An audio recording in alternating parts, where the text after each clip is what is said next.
Friday, March 31, 1967. The President of the United States is heading home for the weekend.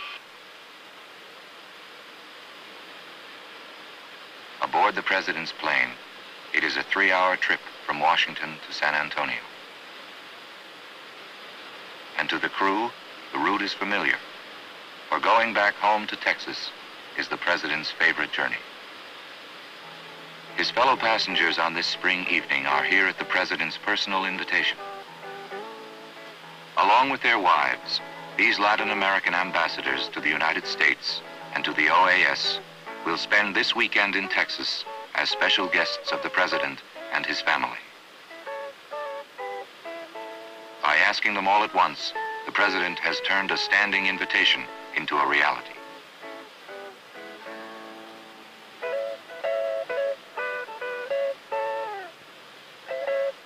At most diplomatic gatherings, formality and ceremony are an accepted way of life. But it is the way of this President to prefer the informal, the direct, and the personal, in small matters or large. And he's tailored this Texas weekend to his style.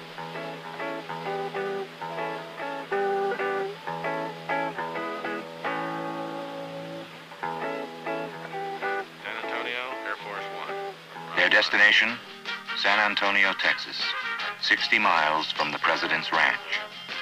Called proudly by its citizens, the gateway to Latin America. Founded by the Spanish in 1691, this American city still bears the flavor of its origins.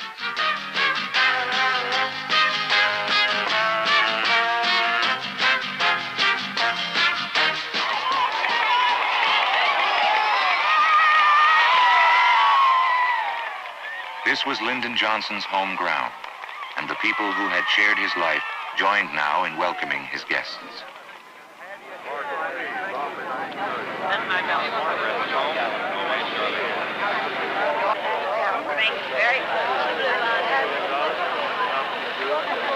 Oh, thank you. How sweet. I hope I could not make it running.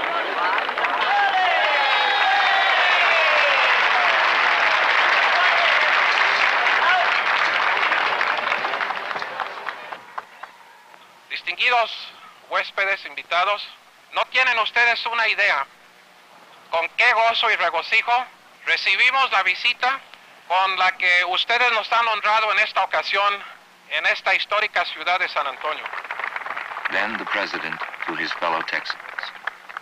We thank you so much for all the time and talent that have gone into this planning, and now we're going to enjoy a wonderful Texas weekend. We're so grateful to you for giving us this wonderful welcome. Thank you very much.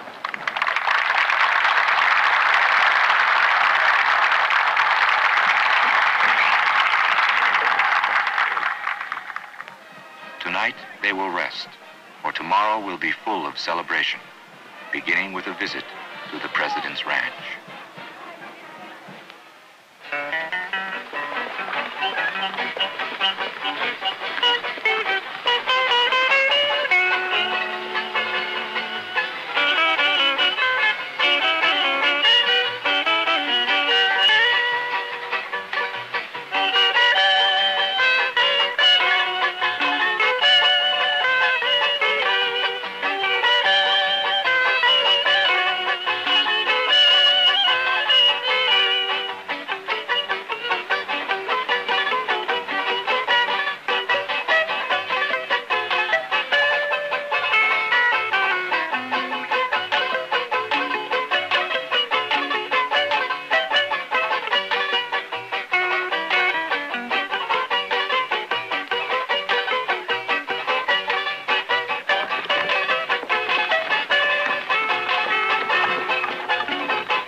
60-mile journey to the ranch took them through the hill country of Texas, where Cabeza de Vaca and Coronado had carried the Spanish flag.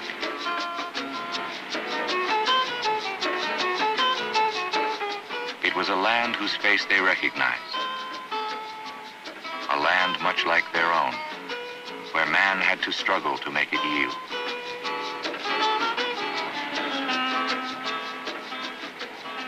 The Spanish heritage of his state was recounted by the governor of Texas, who confessed his sense of history was somewhat better than his command of the language.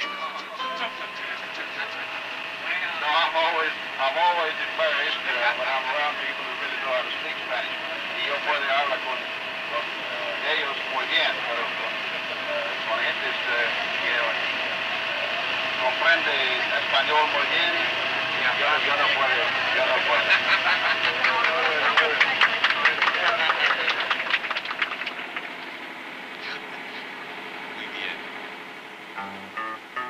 Close to the ranch, they could look directly into the past of an American president.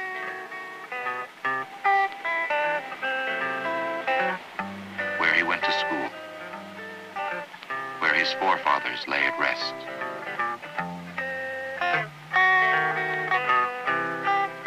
And near the ranch house, the place of his birth.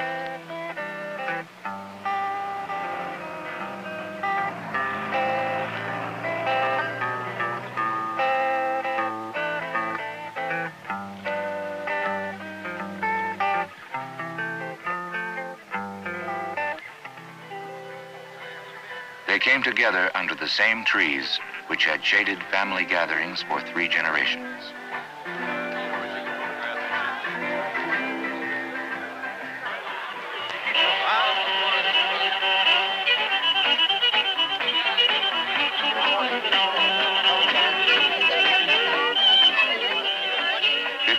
Miles from Washington, on the land he worked as a boy, the president forgot the affairs of state and enjoyed his guests in the easy manner of the hill country.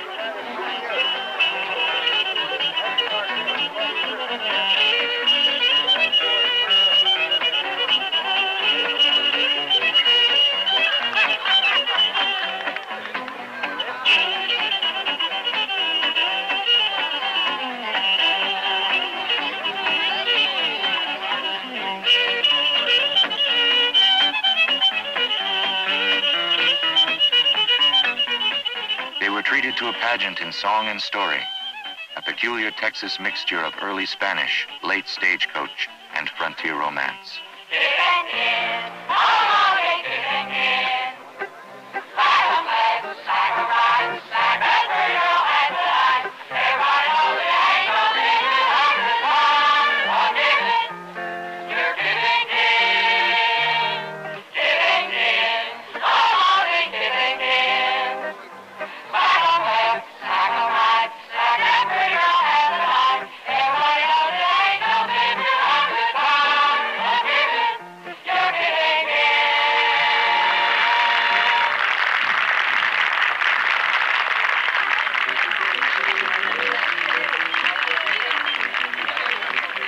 As a Texas rancher, the president looks on rain as a blessing anytime. But today, he hoped it would come on schedule. Well, it's going to rain now. They told me it wouldn't rain before 4 o'clock. We broke the rain.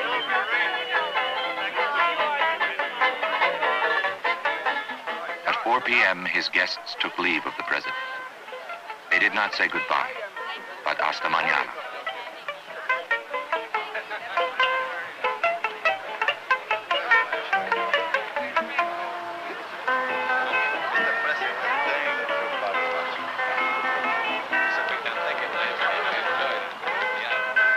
Miles to the south, the people of San Antonio were waiting their turn to play host at a Fiesta del Rio.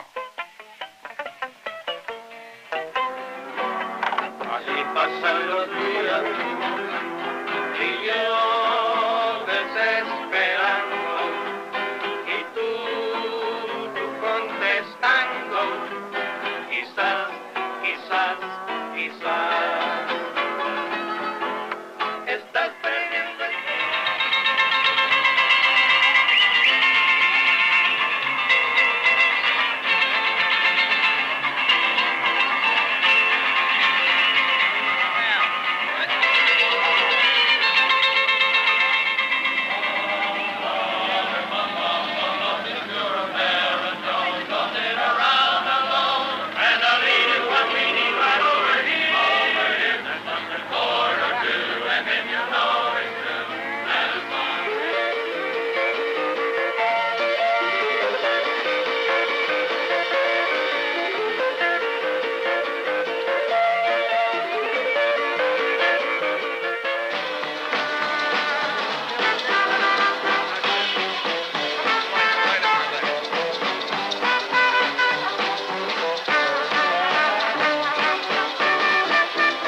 some disagreement about the national origins of the music, but no disagreement whatever when someone said, "No matter, it is all American."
Their weekend would come to a close at San Antonio's oldest cathedral.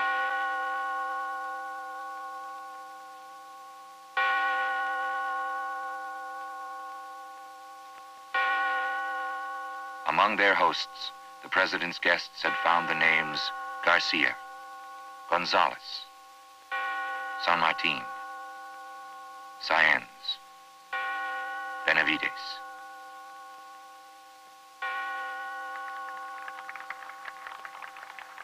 Affirming the spiritual ties that reach across separate American borders and faiths, the president and his family came to worship with them.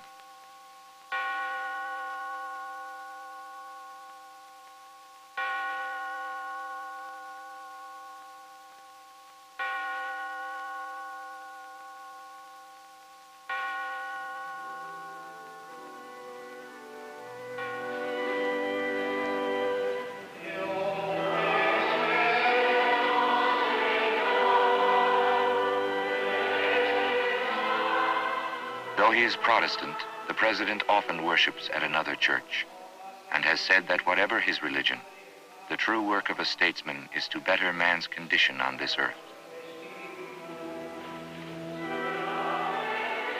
On this April Sunday, he had come together with men of different faith and language to join them spiritually in what they were determined to accomplish in fact, a better life for all the people of all the Americas.